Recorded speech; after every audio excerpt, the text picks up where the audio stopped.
Welcome to another edition of Big Whiteboard Wednesday. Today we're going to be looking at part 2 of that functional stance, talking about the big difference between standing on a board and standing on a board so that you've got all of the control that you need. In other words, standing in a way that allows you to move your weight back to carve turns forward to accelerate and drive down waves. So last time we were looking at your knees and how important it was that your knees come in together, not go apart. If you remember, when your knees go apart, we call it the poo stance, and we don't like that at all.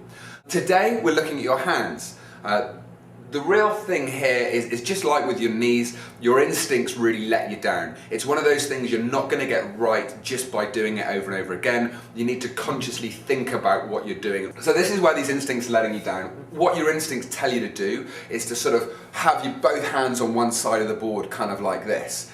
And what then happens is that you're trying to balance using your bum and your head, so you're sort of wobbling backwards and forwards like this.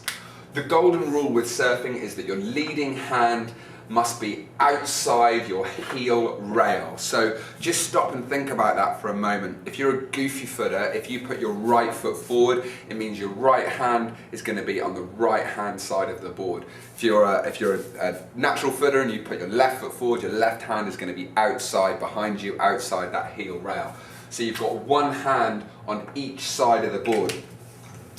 A good way of thinking about this is that when you're lying down, so if that's your head, you've got your chicken wing elbows there, okay? You've got one hand on each side of the board, and as you go to standing up, all they do is they stay outside those rails, okay? They move from here up to there. They're never going to cross over. You're not going to put both hands there and then put them back. You're going to leave your hands outside the rails that they started on. So it's actually a less of a body movement than one would want to do instinctively.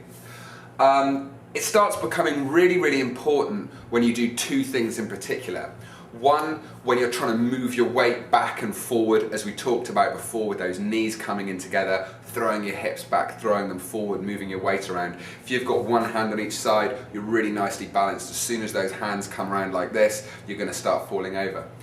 Also, when you do any turn, whether it's a trimming turn or a carving turn, but especially with carving turns, and have a little look at the Big Wednesday podcast on the difference between those two types of turns.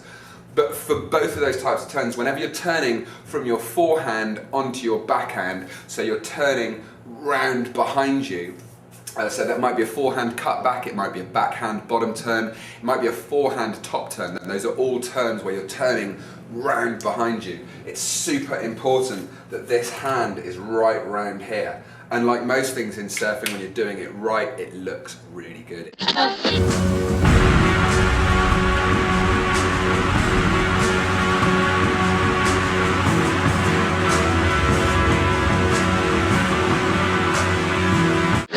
When you're turning from round this way and you want to finish going up over here, this hand is going to be out behind you, touching the water like that.